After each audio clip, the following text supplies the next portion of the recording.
Baik, selamat siang dan shalom. Shalom.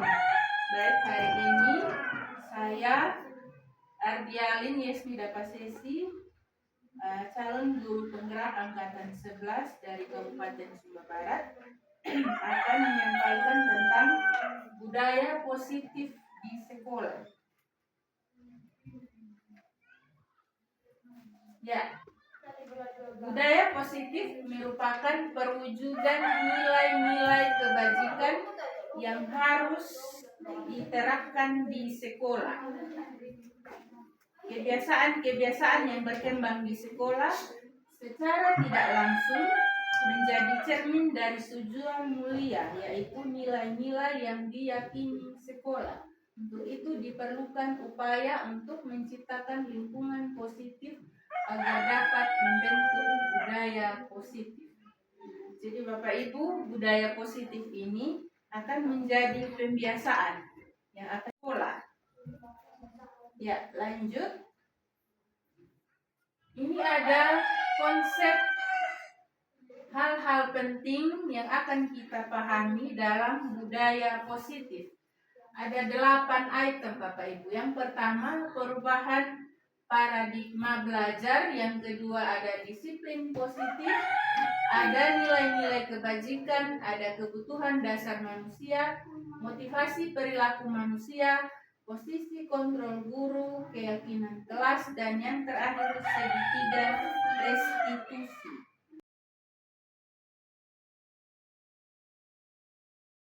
Paradigma baru. Nah, apa yang dimaksud dengan paradigma baru, Bapak Ibu? Yaitu pembelajaran yang dirancang berdasarkan prinsip pembelajaran berdiferensiasi, sehingga para peserta didik belajar sesuai kebutuhannya, berdasarkan tahap perkembangan, sesuai dengan teori psikologi modern untuk mewujudkan profil pelajar Pancasila.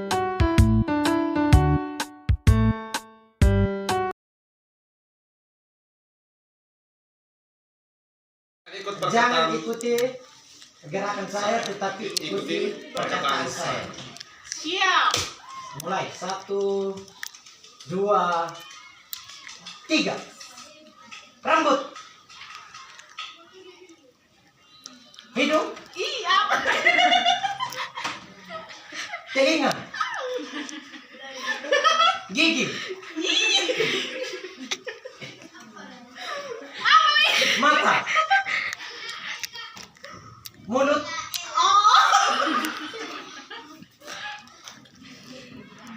telinga, Aduh. rambut, dagu, Apa? testa, pipi. Oke, sudah. Yang kedua, disiplin positif. Ya, kita tahu bersama disiplin dengan disiplin positif itu berbeda, Bapak Ibu. Jadi mungkin disiplin yang sering kita lakukan setiap hari itu berbeda dengan apa yang dimaksud dengan disiplin positif dalam budaya positif. Nah, dalam budaya kita, makna kata disiplin dimaknai menjadi sesuatu yang dilakukan seseorang pada orang lain untuk mendapatkan kepatuhan. Kita cenderung menghubungkan kata disiplin dengan ketidaknyamanan.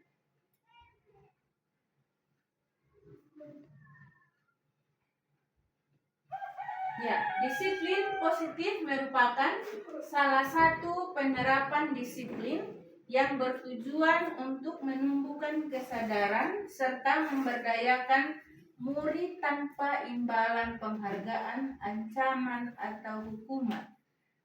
Jadi ketika ada siswa yang melanggar dari disiplin positif, kita tidak serta-merta langsung menghukum.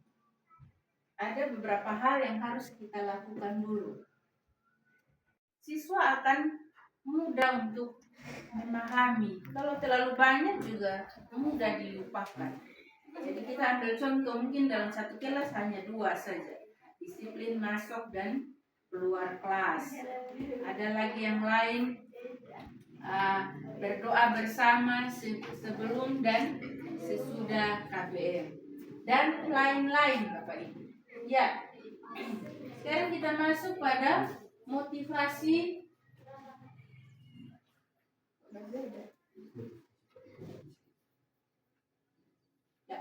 motivasi perilaku manusia. Ya, menurut Diana Gosen ada 3 perilaku motivasi manusia. Yang pertama, menghindari ketidaknyamanan atau hukuman. Jadi tidak boleh lagi ada hukuman. Terus yang kedua, untuk mendapatkan imbalan atau penghargaan dari orang lain. Jadi itu juga tidak perlu. Yang ketiga, untuk menjadi orang yang mereka inginkan dan menghargai diri sendiri dengan nilai-nilai yang mereka percaya. Ya, yang berikutnya kita masuk pada hukuman, konsekuensi, dan restitusi. Hukuman itu bersifat tidak terencana atau tiba-tiba. Biasa kita mau menghukum siswa kan kita tidak punya aturan hukumannya apa. Jadi secara tiba-tiba suka-sukanya kita itu mau hukum apa.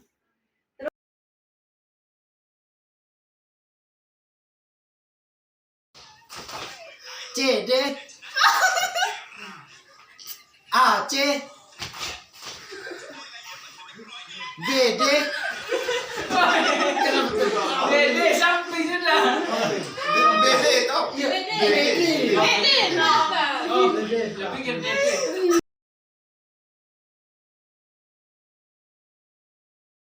Tujuan kita adalah menciptakan murid yang memiliki disiplin diri, sehingga mereka berperilaku mengacu pada nilai-nilai kebajikan universal dan memiliki motivasi intrinsik yang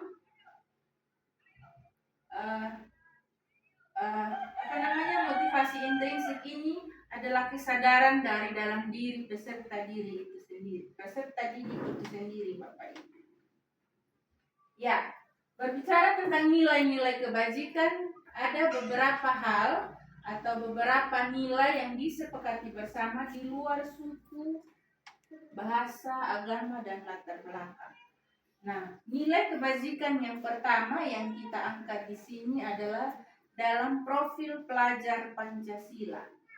Jadi kita ketahui bersama bahwa profil pelajar Pancasila yang pertama itu adalah beriman dan bertakwa kepada Tuhan Yang Maha Esa. Tujuan kita adalah menciptakan murid yang memiliki disiplin diri, sehingga mereka berperilaku mengacu pada nilai-nilai kebajikan universal dan memiliki motivasi intrinsik yang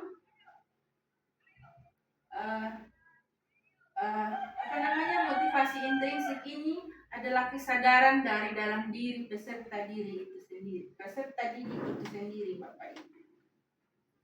Ya, berbicara tentang nilai-nilai kebajikan, ada beberapa hal atau beberapa nilai yang disepakati bersama di luar suku, bahasa, agama, dan latar belakang. Nah, nilai kebajikan yang pertama yang kita angkat di sini adalah dalam profil pelajar Pancasila. Jadi kita ketahui bersama bahwa profil pelajar Pancasila yang pertama itu adalah beriman dan bertakwa kepada Tuhan Yang Maha Esa.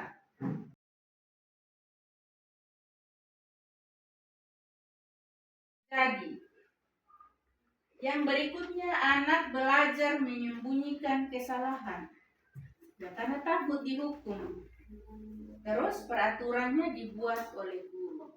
Nah, konsekuensi yang kita ambil adalah ini memerlukan monitoring dan supervisi. Jadi ada pemantaunya secara terus-menerus, mendorong kepatuhan atau kesepakatan kelas, karena kita punya keyakinan kelas tadi. Otomatis ada konsekuensi yang kita ambil. Terus peraturan dibuat secara bersama guru dengan murid. Dan di sini siswa akan mencoba mengontrol dirinya ke hal yang positif. Nah, restitusinya apa? murid belajar bertanggung jawab atas setiap hal yang dia lakukan. Jadi ketika dia mau melakukan atau melanggar sesuatu, dia ingat restitusinya apa. Terus mendorong disiplin positif.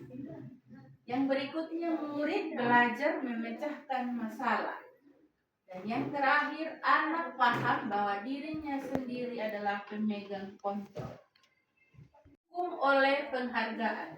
Menurut Airekon, saat kita berulang kali menjanjikan hadiah kepada anak-anak agar berperilaku bertanggung jawab, atau kepada seorang murid agar mempelajari sesuatu yang baru, atau kepada seorang karyawan agar melakukan pekerjaan yang berkualitas, kita sedang berasumsi mereka tidak dapat melakukannya atau mereka tidak akan memilih untuk melakukannya. Ya, ini kebutuhan dasar manusia. Jadi ada 5 Bapak Ibu kebutuhan dasar manusia. Yang pertama, kebutuhan bertahan hidup. Yang kedua, kasih sayang dan rasa diterima. Yang ketiga, penguasaan. Keempat, kebebasan. Kelima, kesenangan.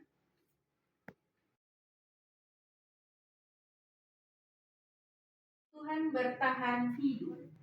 Kebutuhan bertahan hidup itu merupakan kebutuhan yang bersifat fisiologis untuk bertahan hidup. Misalnya kesehatan, rumah, makanan, tempat tinggal, dan lain sebagainya. Contoh kasus yang terjadi di sekolah ialah ketika ada anak yang selalu meminta bekal makanan kepada temannya. Diketahui ternyata anak tersebut melakukannya karena lapar. Hal tersebut dapat terjadi karena orang tuanya tidak memberikan bekal makanan untuknya. Nah, dengan demikian, kebutuhan dasar yang berusaha dipenuhi oleh anak tersebut adalah kebutuhan untuk bertahan hidup. Merupakan kebutuhan pengakuan atas kemampuan yang berhubungan dengan kekuatan untuk mencapai sesuatu. Menjadi kompeten, menjadi terampil, diakui atas prestasi dan keterampilan yang dimiliki. Dapat membuat pencapaian, dihormati, didengarkan.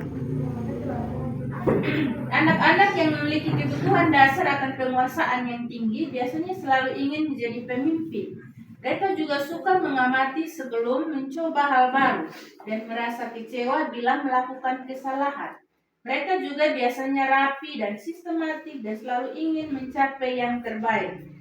Nah, apabila anak yang merasa hebat setelah mengganggu temannya karena temannya menjadi takut dan menuruti keinginannya, maka anak tersebut sedang berusaha memenuhi kebutuhan dasarnya akan kekuasaan.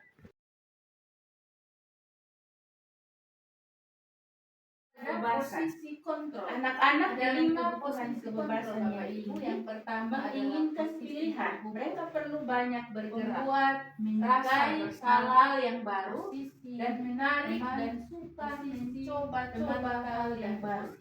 Anak-anak akan merasa mampu mengekspresikan diri mereka secara mandiri. Yang pertama, tidak tergantung pada orang lain dan tidak mudah terpengaruh berbicara dengan nada tinggi. Yang berikutnya, kesenangan dan berkaca. Kebutuhan akan kesenangan ini adalah kebutuhan untuk mencari kesenangan. Misalnya bermain, tertawa.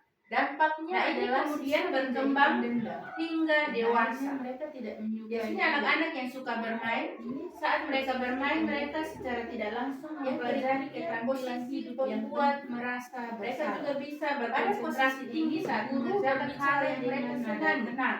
Mereka suka permainan, namun menyelamatkan murid.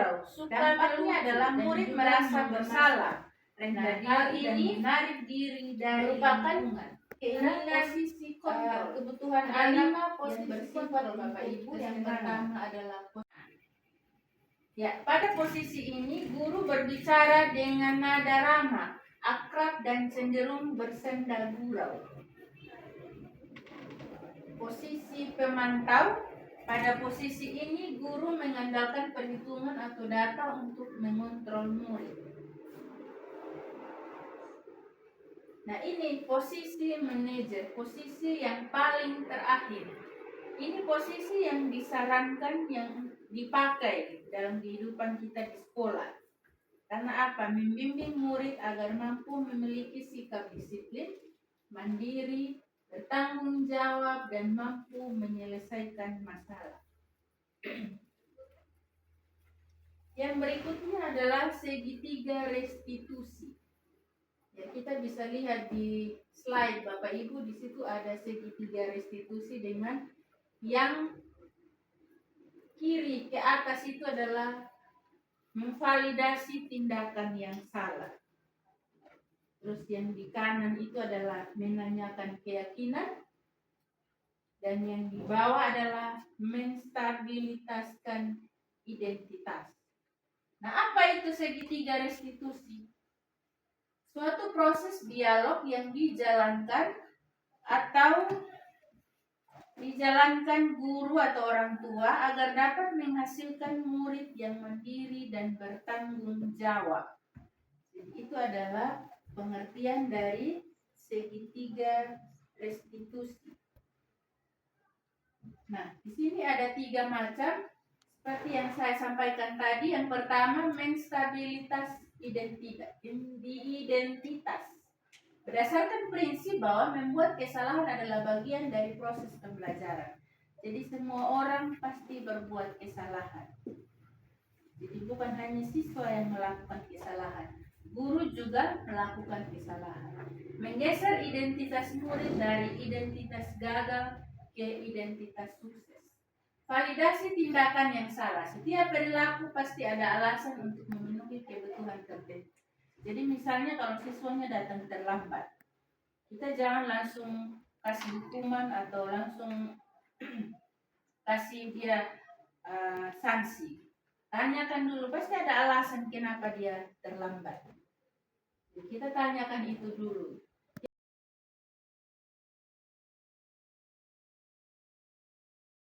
Kebutuhan murid dengan memperbaiki hubungan dengan murid. Jadi apapun yang dilakukan murid pasti ada alasannya. Yang berikutnya menanyakan keyakinan. Murid diberi pertanyaan bermakna untuk memunculkan motivasi secara intrinsik.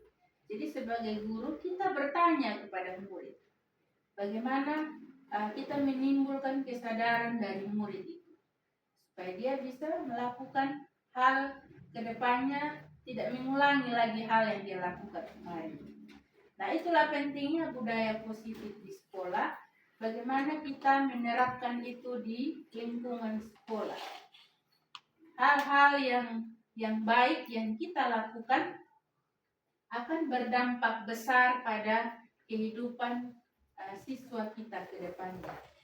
Jadi budaya positif ini tidak hanya berlaku di dalam kelas.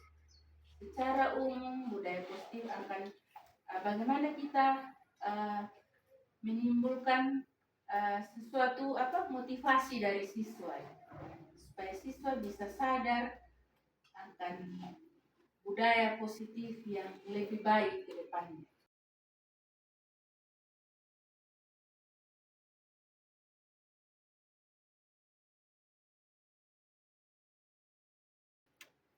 Jadi mungkin itu saja penyampaian dari saya. Mungkin ada Bapak Ibu yang mau bertanya atau mau sharing tentang budaya positif. Waktu dan kesempatan saya persilakan.